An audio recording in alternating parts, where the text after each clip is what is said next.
Statements and opinions by guests of Mysterious Radio are not to be considered as endorsed by sponsors or affiliated networks. Any rebroadcast, reproduction, or other use of this podcast without the express written consent of Mysterious Radio is strictly prohibited. Get ready for a night filled with conspiracies, strange places, the paranormal, UFOs, legends, and myths from around the world. With your hosts, K-Town, on Mysterious Radio.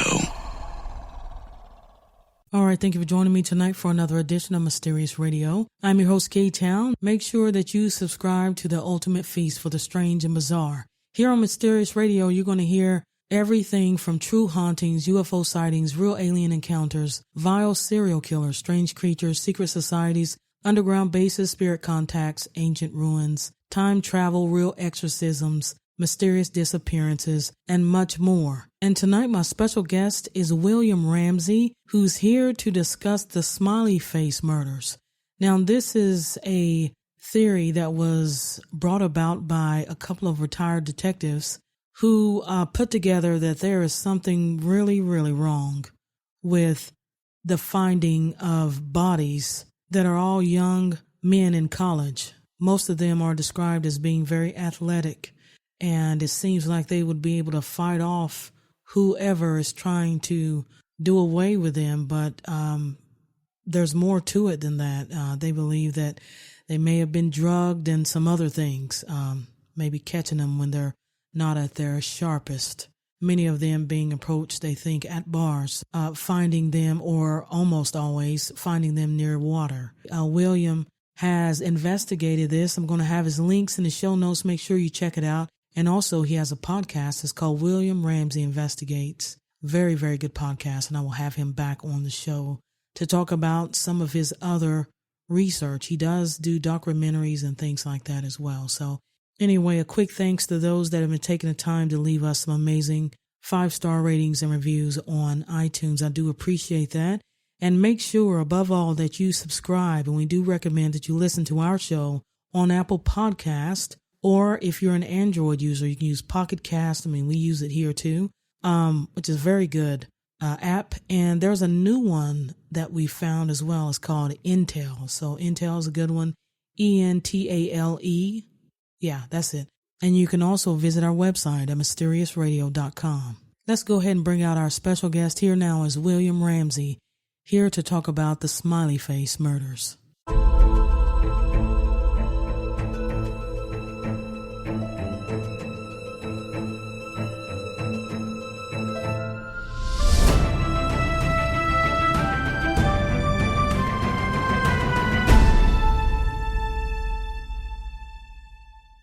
Welcome to Mysterious Radio. Thank you for having me. Great to be here. You know, I don't know a whole lot about it, so I'm glad to really have you on the show and talk about it in detail with my listeners. But let's talk a little bit about you first and how you really got started digging in and trying to uncover the truth about some of these subjects. Well, I think it goes pretty far back. I was trained as a lawyer. I was in D.C. during the Clinton administration. I saw a lot of shady things that were never reported on the national media. And being there kind of really changed my perspective on news media, investigative journalism, and things like that. So I was always looking for other avenues to research, and was really just a self-researcher for many years until I put out my first book in 2010. So that's a large span of time. But that was my first book, was about Aleister Crowley and 9/11, and self-published everything. Really truly tried to stay independent. So that would be my bias.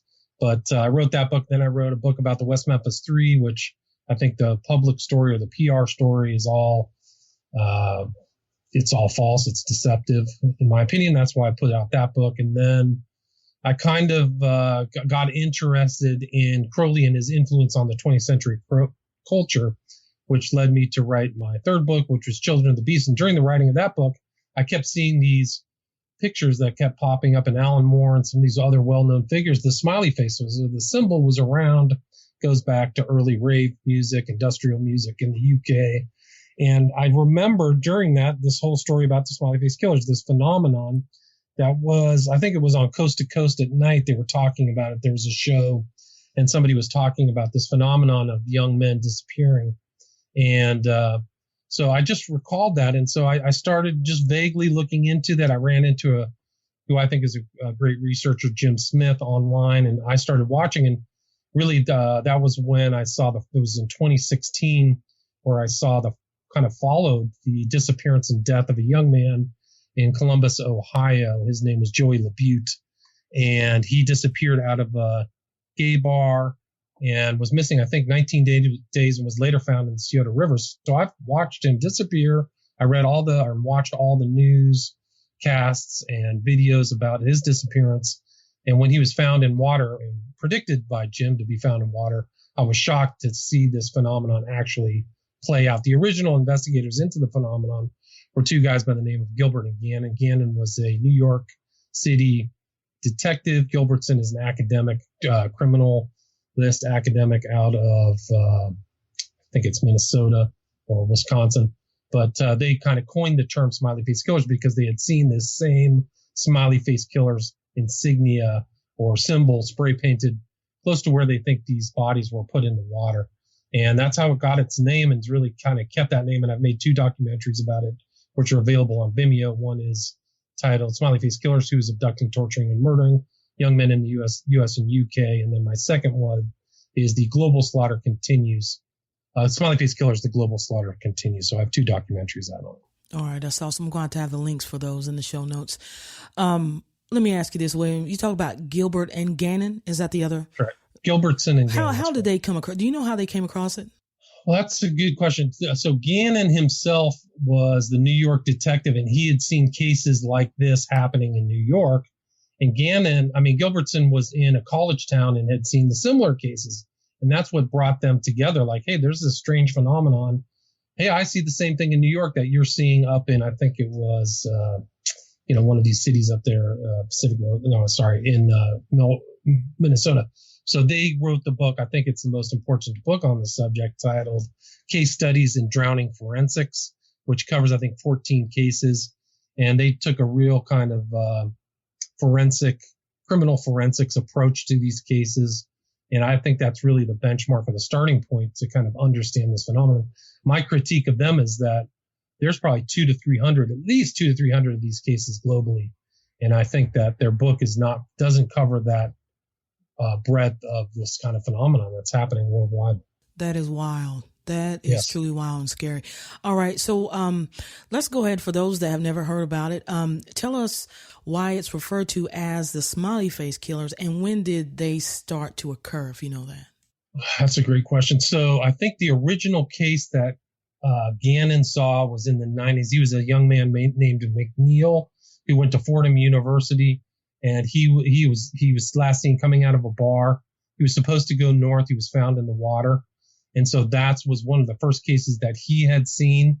And then the other cases, Gilbertson had seen these other cases up. I think it was, I can't remember the name of the college town, but Nate Kapfer was another one whose body was frozen when they found him in the water.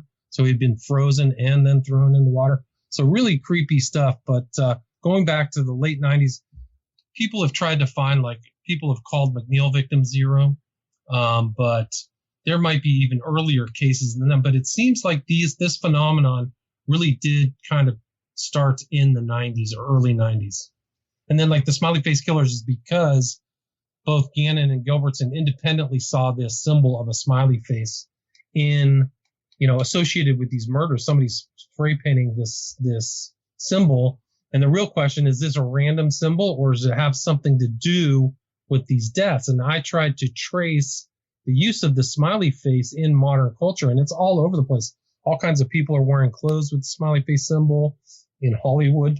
And like I mentioned earlier, Alan Moore of The Watchmen has a smiley face predominantly used. It's in Fight Club with Brad Pitt. So all of these interesting, varied people, for some reason, have used this symbol.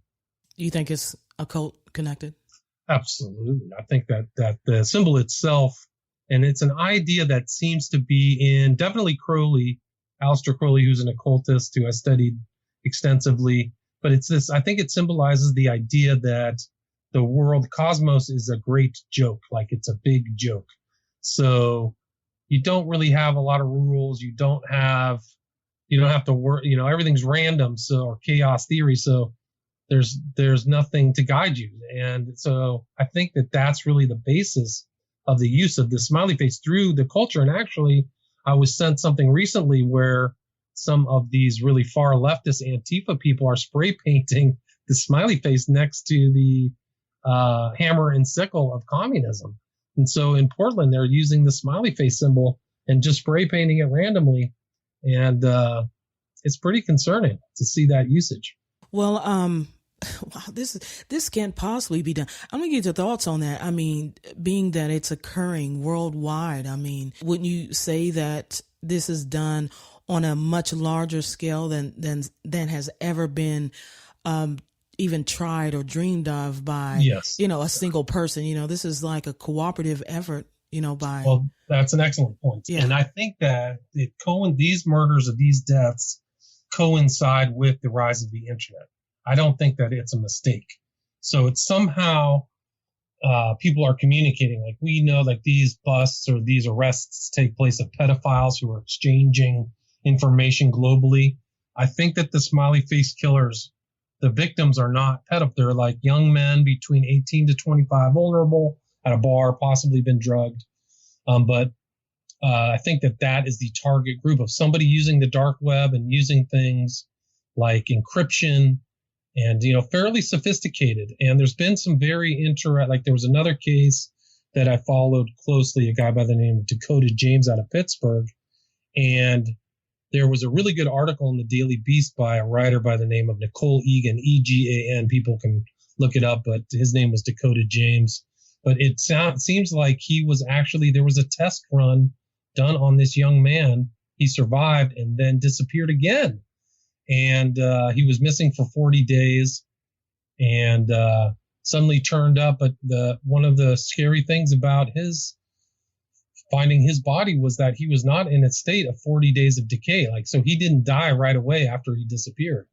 And he had a ligature mark. Kept him and tortured him, maybe. Something, right. So something happened.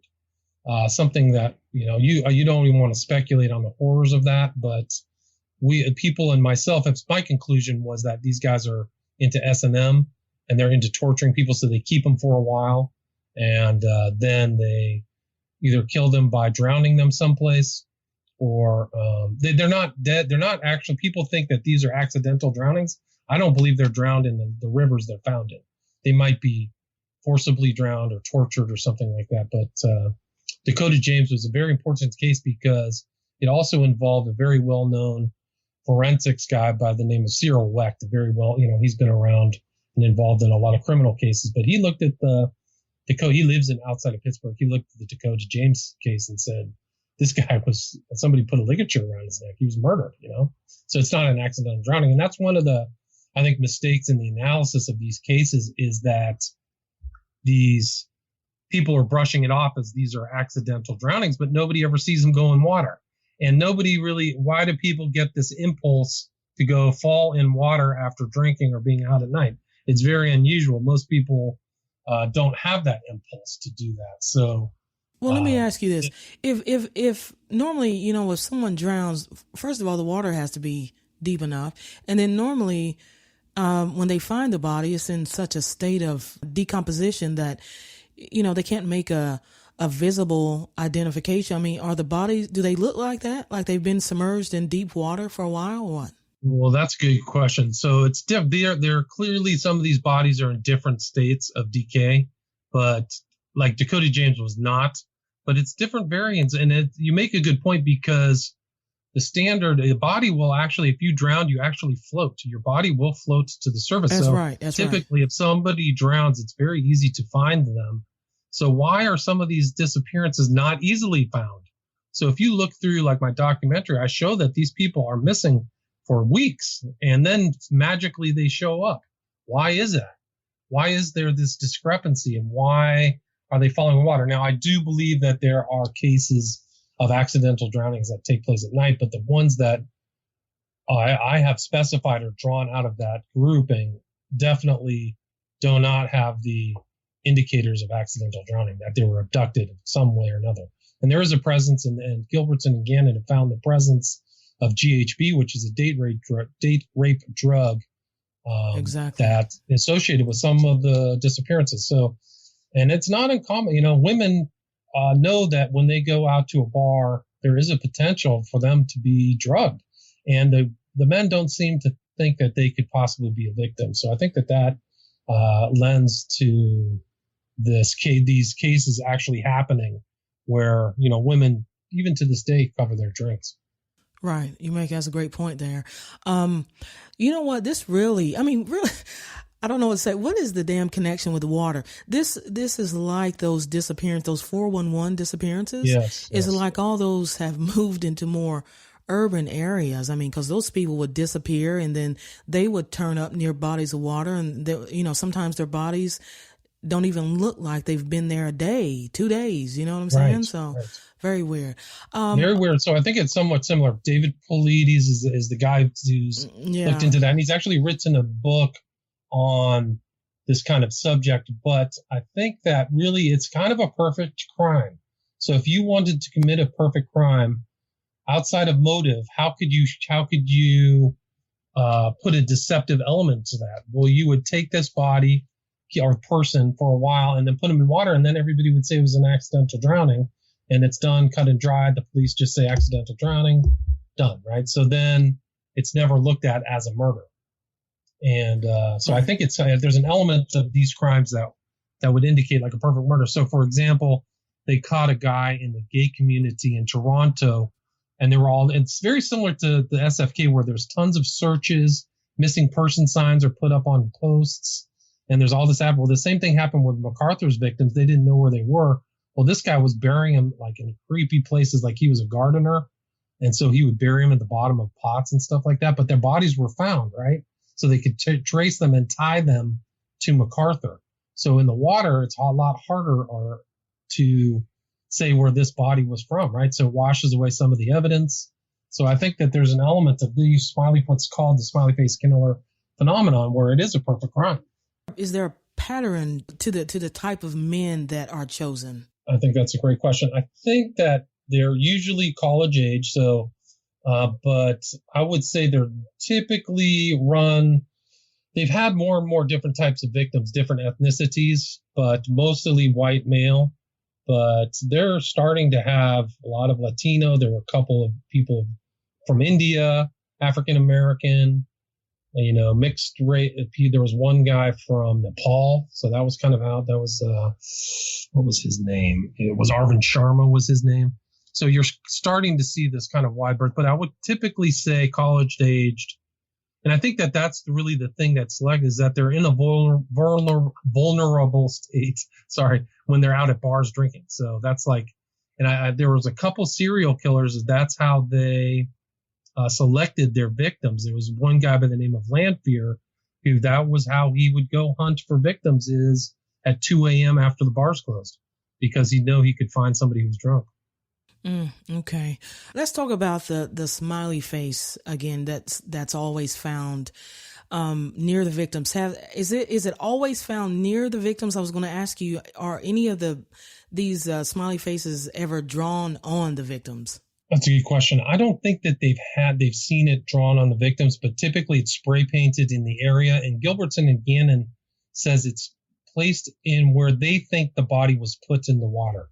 So not where the person was abducted, but if they were taken to be put back in the water, they were finding it there. Well, they have also found other symbols there they have not disclosed to the public. So they're not just finding a smiley face killer. That's the most predominant symbol, but somebody is using some other communication form with these symbols. And they're talked about using that as a holdback to try to something. Right. Yeah, like law enforcement does that, right? Yeah. So, but they've discussed these cases on Dr. Oz and Dr. Phil. I think it was last year, because they did a 6-part series for Oxygen that covered some of the cases, and we talked about Dakota James, so they covered Dakota James as well.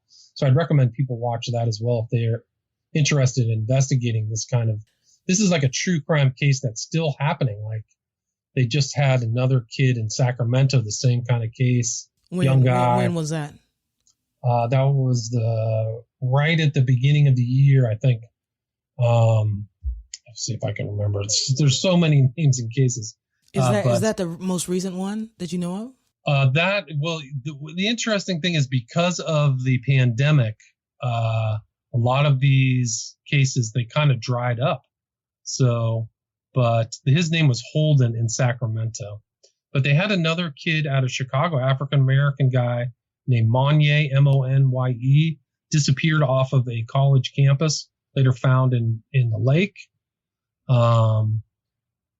Ian Powers in SF was at a San Francisco football game.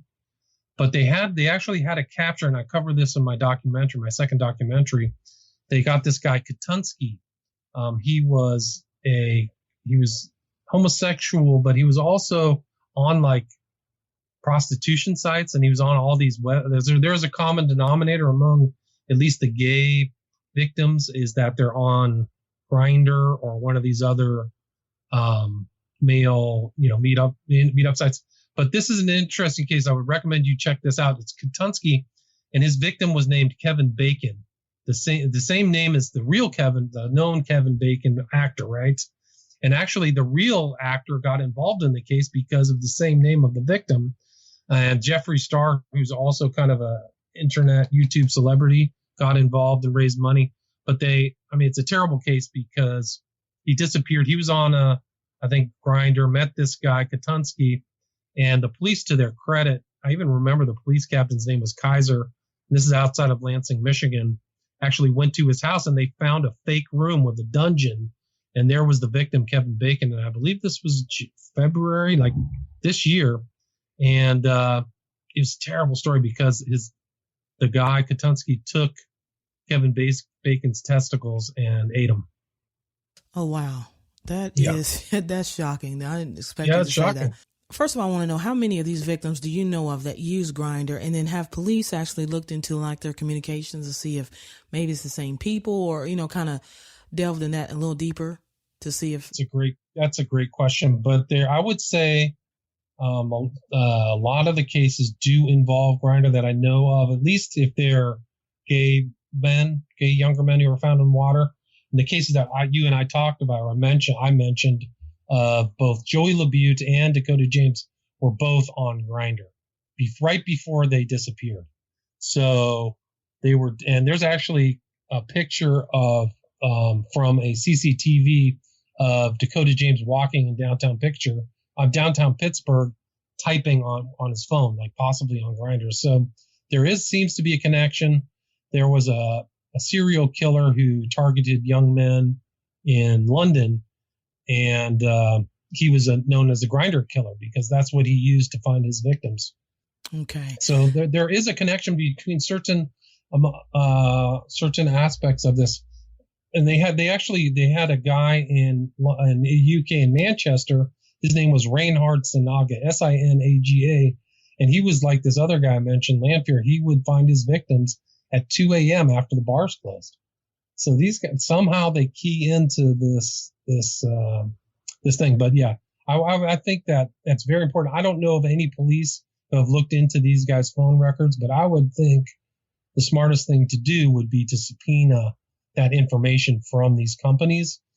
However, the problem is that a lot of these police officers are looking at these crimes as accidental deaths instead of murders. So they're not taking the steps to investigate them, which I think is a mistake. Yeah, it is. It really is. I'm interested to know if the smiley face that's found near the victims, is it always drawn the same way in the same color, or do you know that? I think that they said that it seems to be red and spray painted. So all the pictures that they've shown, that Gilbertson and Gannon have shown as spray painted, there's actually another case that I followed very closely from the disappearance to when the guy was found in water. This is in Boston. There's an epicenter in Boston, and one of these guys, Zach Marr, came out of a bar, and there was a spray paint, very similar in style to the spray painting that Gilbertson and Gannon saw, but in Boston. And this guy same thing, was at a bar, disappeared, later found in water. So the same MO. And So there's a lot of information out there there's a Smiley Face. I mean, it's crazy. There's other things that are happening in Bristol in the UK. Manchester's an epicenter. So it's really a strange global phenomenon. And are all of them around the same age? Yeah. I mean, like I said, it's a very, very close college age, 19 to 23. But there are outliers. There's been victims who've been in their late 20s, 30s. Not really. You don't see this kind of phenomenon happen with like older men, where they are at a bar and disappear. So let's talk about the injuries. I'm interested to know, are they all suffering the same type of injuries? Is it strangulation? Are they being shot, drowned? I mean, it's a great question, but here's the other thing is that the families have not obtained the autopsy reports. But Patrick McNeil, who we talked about earlier, it took 10 years for his family to get the autopsy report. And also Cyril Wecht looked into that case as well and said that he was murdered. But when they got the autopsy report, the family was in shock because they were never told that their son had burns, like somebody took a blowtorch and burned the upper part of his body, like he was sitting in a chair and somebody tortured him. And he had like somebody hit him in the head with a hammer, like really horrible stuff. So some of these guys clearly have injuries that are not noticed or are covered up by the police. I mean, there's a whole bunch of rationales about why this is not coming forward, but I think that a lot of these police officers or police departments are incentivized just to call it an accident and not have an open murder case. So okay, so if they're doing that, doesn't that make you wonder why you wouldn't release the autopsy? Well, that's a good point, and I think that it's like some of the police places or the medical examiners are reluctant to do it. And I mean, there was another one, Chris Jenkins, his mother wrote a book about her son's disappearance. It was the same type of thing in an SFK, but when she got the autopsy report, he had a clump of hair that was not his own in his fist that she never knew of. So like it was even more suspicious, her son's death.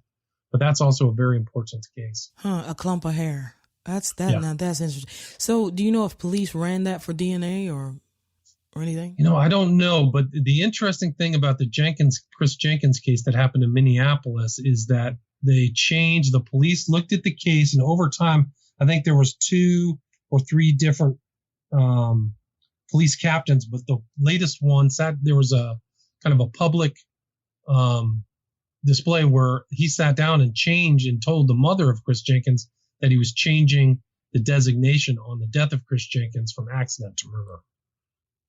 Okay. So they went back and looked over the case. So when they go back and look over these cases, they're like, whoa, there's real problems here that don't indicate this is an accidental death. Yeah. Well, what I know about the dark web, I mean, they could be snatched by an organized group of people that are putting them on for voyeur torture type things, No question. Wow. Okay. So let's talk about... I'm glad you brought that up because Dakota James, like there was like a weird test run. He was drugged but lived and then disappeared.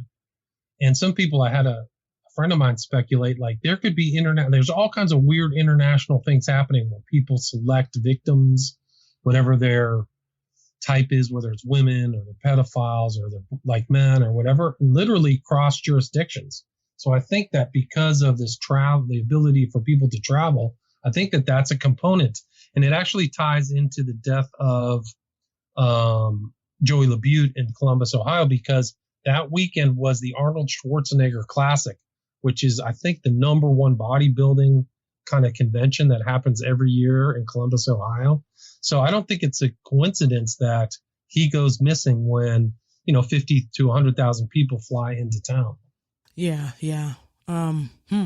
Okay, so let's talk about witnesses. Has anyone given any kind of consistent description or any description at all of a possible witness?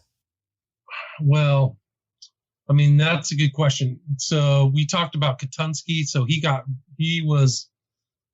actually, I think they haven't really prosecuted him yet. They're waiting for trial, but he's an example of somebody who they caught. Now, whether he was involved in other deaths, I don't know. There's Stephen Port, who they don't know. This is the guy who was outside of London who was drugging people. So whether they have witnesses, specific witnesses, I mean, there's some incredible cases. There was a case out of New York where I think his name was Anthony Urena, Urena, where they're watching a car literally follow this guy. He's drunk, and a car goes the wrong way down a one-way street, tailing him. So and this is all public stuff. It's all in my documentary. So there definitely seem to be leads in these cases that aren't being followed up, whether there are direct witnesses. I mean, it's just, yeah. I mean, it's a really creepy set of circumstances. But like I said, because people think these are accidental deaths, I don't think the police are following up on these cases. Yeah. I'm wondering if the fact that they're murdering them in different parts of the world, if that's not just done on purpose, you know what I'm saying? Because it causes a little confusion among law enforcement. Right. Is the FBI on the case, or is this handled by local law enforcement? No, on certain cases, they definitely are. I think that the Joey LaBute case, the mother of Joey LaBute in Pittsburgh sat down, and there was a member of the Secret Service and the FBI in a meeting she had. So she didn't even know why the Secret Service was there. But the federal agencies were definitely involved in that recent case, not in these older cases. But I do believe that there's some form of cellular operation where people of like-minded are communicating in different parts of the world who are carrying out this type of crime. So somehow they connected on a message board or some part of the dark web or Silk Road or something. And this is their ideal victim, right? A young man. So I think you're onto something when you said like they're in some torture room or something, like people are real, it's really dark, evil stuff. Right. Cause they need victims. So. Right. Well, here's the thing is like, if you look at my first movie, my first documentary, I use on the cover something that was taken from a video called Broken. And it was a Trent Reznor kind of project, but this weird video, this is from the 90s, I think, it follows the same MO of these Smiley Face Killers. There's a young man out on the street, a car drives up, he ends up in this kind of dungeon in a chair, tied up, he's being tortured, and then they drowned him in some kind of weird fetish thing. It's literally the exact MO. And that's why I used it on the cover of my documentary. So you said that's really called Broken? Broken, Broken. You can watch it online. If you look up, I think what's the name of Trent Reznor's band? I can't remember it now. I think it's like a Downward Spiral. It's from that album. But 9 Inch Nails. I think it's affiliated with 9 Inch Nails. But there was this director, the guy who directed it, his name was Peter Christopherson. And I trace his arc of his life, and it's like, this could be a potential perp. I mean, he passed away, I think, 2007 or 2008, but he was involved in all kinds of avant-garde, countercultural stuff, and liked Crowley, was associated with the Illuminates of Anthanoteros, so a lot of black magic stuff. And, I don't know what these guys were really up to, but he was part of a band. So imagine using a band as a cover for your crimes where you're traveling from city to city. You commit a crime and you just zip right out and go to the next city, right? So there's a potential, and that's kind of the element of these cases, is that there's not a lot of remnants of crime, right? It's like this happened, and then nobody has any leads. What about that? That's a interesting theory there. That would be crazy, really. What about cell phone movements, William? Do we know about that, or have they looked at that? I mean, I think that they find these cell phones, and they definitely seem to be moving it. But a lot of time in these things, they just find a cell phone by the river, like the person put down their cell phone and jumped in the river. Yeah, but they haven't looked at, like, the cell phone literally hasn't pinged off any towers to let them know, like, their last whereabouts or anything like that. I don't know, but I think that's how the cell phone records was how they got this guy Katunsky, Kevin Bacon. When he murdered him, I think that was what they were using. So I think the police are kind of getting wise to this phenomenon. But I don't know really the specifics of how much they're looking into it in these past cases. It's not something, if I was a police captain, I'd be definitely wanting to know kind of the cell phone. But like I said, if they just describe these water deaths to accidents, they're just not going to follow up. Can you tell us about one of the strangest circumstances of one of these young men that were murdered? Well, another one, Shane Montgomery was a victim, I think late 90s, early 2000s. Young man, fits the profile, skinny, was at a bar in, he was outside of Philadelphia, but he disappeared. So you can see the police checking the water, and the water is literally 2 to 3 feet deep. Like a man standing up to it will be up to his waist, right? So that you can see the police doing these water searches, very meticulous water searches, and they find his car keys at the bottom of this river. And it's Manayunk is the name of the city. But they find his car keys. They cancel the search. And then 2 weeks later, his body is found in that same search place. And it just sticks with you because like they pre-searched everything. They could find his car keys, but they could not find his body. Then his body magically showed up. Yeah, there's textbook 411 stuff. Yeah. Oh, yeah. But it's the same thing. Like there's Arvind Sharma. He was in like an S&M club, disappeared, found in water upstream. Like 10 days later, his brother says he must have seen something he wasn't supposed to see and got abducted. So a lot of these family members totally believe that their loved ones were met with misadventure. They don't believe that they accidentally drowned, almost to a T. They do not believe, they know something suspicious. They just don't understand what happened. So that's actually pretty common among, and there's a lot of women in the women did show up with Gilbertson and Gannon on Dr. Oz and Dr. Phil, I think last year it was. And so there's still, and some of these cases happened over 20 years ago. So there's like a growing list of mothers who have lost loved ones. And, they never really get over it. There's still something about them. They'll never get over it. Yeah, you're right. What about the case, and I forget the guy's name, but it was absolutely unnerving. The guy that got killed in Michigan, the black guy that worked for the city, and he actually caught part of his encounter with something on his cell phone. Do you remember that? Oh, yeah. That was... and he was found near water, too. Correct. He was found in a lake, and they had him screaming and shouting.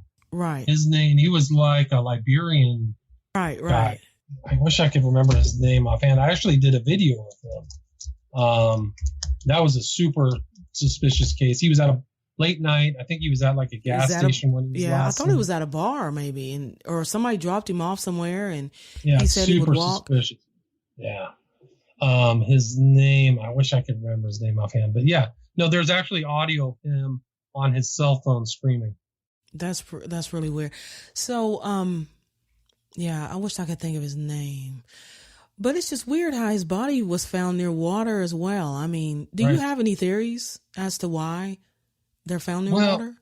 I mean, like I said, I think that, it can get pretty dark, like whether these guys are really in the occult. The water represents like a spiritual, like a doorway or a portal. So I think that might be some of it. But I'm trying to think what this other guy's name was. It was, but I do think that some of these, there are elements in the occult where people are put in water. So I think that there is a potential that that's what these guys are doing, and some of them, at least in part.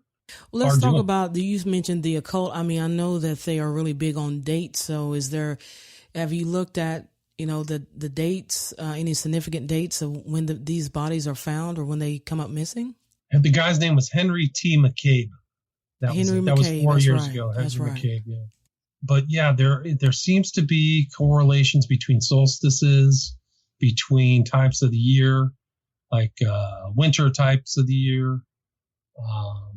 But some people have looked at moon phases and all this other stuff. There's like probably 10 researchers into it who are independent of each other. They're not working together, but just collating, looking through these cases. So it's hard to say specifically what's going on, but there definitely seems to be things where like Christmas, New Year's, and there also seems to be a very anti-Christian animus. Like some of these early cases, one of the distinguishing characteristics of the victims is that they're Christians. Really? Wow. Yes. Yeah. What about states? I mean, here in the United States, can you tell us the state that has the states that are seeing the most victims? Yeah, from this thing. Well, like I said, I think that the phenomenon doesn't really, I think it's a group of people operating in cells. So it's not just one person. Maybe one person is traveling, crossing, borders and stuff like that. But the hotspots were Boston, New York, definitely up in Wisconsin and Minnesota. There were a lot of cases in Indiana, Portland of all places. There's a few cases in Los Angeles, in the Los Angeles area. Definitely England, Bristol, Manchester, and some in London. So all with college towns, college towns, younger men. Yeah, definitely. So, and then there's been a few cases. There's some in France, in Netherlands, Germany of all places, Spain, Thailand. I had a couple.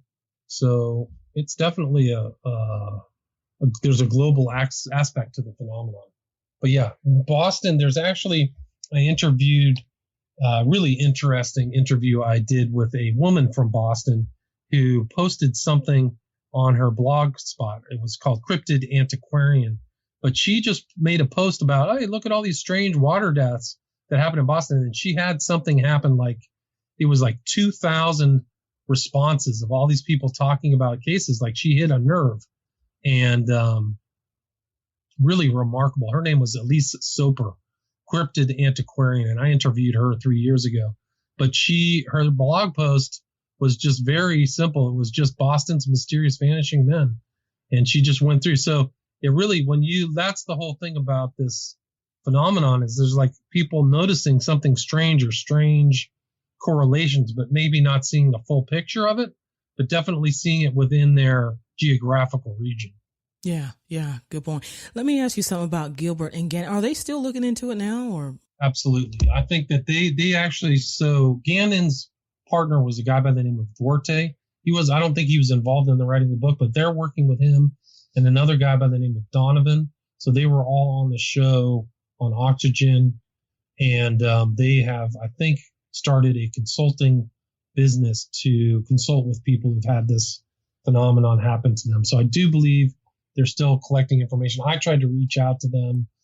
I mean, I never got a response from either of them. So I'm wondering if they've thought about or contemplated on bringing in, different sources, maybe not the typical type of help that you would on a case like this. I did an interview with Robbie Thomas, who is often tapped by different departments throughout the country, law enforcement departments that need help on some of the more, the tougher cases where they can't get any leads. And he's actually a psychic medium. And he's actually helped a guy that worked for the CIA. His daughter was kidnapped. And do you know if they've ever thought about going that route? I don't know. I do know a psychic has been involved in the case, in one of the cases, but and I think he actually talks about it on YouTube. There's a psychic, but I've never heard somebody brought in specifically to try to solve these cases. But I mean, I think, if I was one of these mothers, I'd probably use anything I could if I thought they could help. Too. But, yeah. Absolutely. Okay, so my last question is, how can people keep up with the progression of the case? Is there like a Facebook group or a website or anything where they do updates on the case or anything like that? I think that, going back to Jim Smith, I would recommend checking out Jim Smith on Twitter and Facebook. He usually is on Twitter. I think his Twitter account is Smiley Face Cult on Twitter, and he's always posting these strange cases. I think he's watched 30 to 40 cases of young men disappear, and he's predicted they'll be found in water, and they end up found in water because he knows the MO. So if this is a person who fits this thing, I'm sure he's going to end up water. And that's really how I came to know Jim, and that's why he was the chief researcher. So I would check him. I definitely do updates. I mean, I've done these two. My most recent second part video was done this year. So that covers all the cases from when I did my first documentary in 2017. So I tried to include all this newer information. And so people are still talking. I just did a recent, really interesting interview with Igor Sarsky titled the Smiley Face Killers phenomenon in the order of 9 angles, which I would recommend people check out. But people are still kind of working at it, even through these pandemic times. But are most of the cases open, or are they closing them because they believe? I think that most are closed. Correct. Or they're just like putting unknown causes. But I think most of them are closed. I don't think they have really open cases. I think really the change was the Dakota James case with the involvement of the FBI and the Secret Service is rather mysterious because, people don't, that was the first time that kind of federal involvement has been involved in any case. Under what circumstance would the Secret Service be involved? I mean, right. I don't know. Well, see that what's the Secret Service get involved in? All kinds of forgeries and international issues or threats. So getting the Secret Service covers some interesting territory. So I'm wondering what they're involved. I don't know. I really don't. I've never talked to any police about it. I'm just an independent researcher. But I think really when I got started is this phenomenon real? Is this really a real phenomenon? Is this our young men meeting misadventure at night and being found in water later mysteriously? And I think the answer to me is a resounding yes. I think that these are not accidental deaths. There's so many problems with so many of these cases where the police have checked the water, they have search teams, and these people, these bodies should be found within a week, and they're found 3-4 weeks later in the same spot where people have already searched. So, but yeah, the ongoing look into these cases, I highly recommend Jim Smith. But yeah, and there's some stuff there. I have a total repository on my YouTube channel of the investigation. William Ramsey Investigates on YouTube. So if you go there and subscribe or just take a look around, you can see all of my 1-hour interviews with a variety of different people, just trying to, get a handle on what's going on. And your website, William, is what? What is that? William Ramsey Investigates. So if you want signed copies of my books, you can go there. All 5 of my documentaries are on Vimeo under William Ramsey, and they cover Crowley, Smiley Face Killers, 9/11. So I've got 5 documentaries there. Cool. And your podcast? William Ramsey Investigates. So my podcast should stream to a whole bunch of iTunes, Google Play, etc. Awesome, William. Many blessings to you, and I really appreciate your time, man. Yeah, blessings to you. Thank you so much. Appreciate it. All right, so that's going to do it for tonight's edition. I want to thank my special guest again, William Ramsey, for joining me. His website is WilliamRamseyInvestigates.com. Make sure you go over there, follow him. All his social media links are there. He's got an Instagram, a Facebook, and a Twitter. And also his store is there. So you can get his books, and also you can follow his work in his blog, and you can contact him there as well. If you have questions, I'm sure he wouldn't mind answering any of those. And like I said before, I will have him back on the show. If you would like to hear more of these editions, please make sure you subscribe on Apple Podcasts, Pocket Cast, or whatever your favorite listening platform is. And make sure you check out the new podcast app. It's called Intel. Okay, that's pretty neat. Anyway, I hope that you enjoyed tonight's edition. I want to thank my producer tonight, Kim, and the Mysterious Radio team. I'm your host, K-Town. I want you to have a great night, and I will see you next time on Mysterious Radio.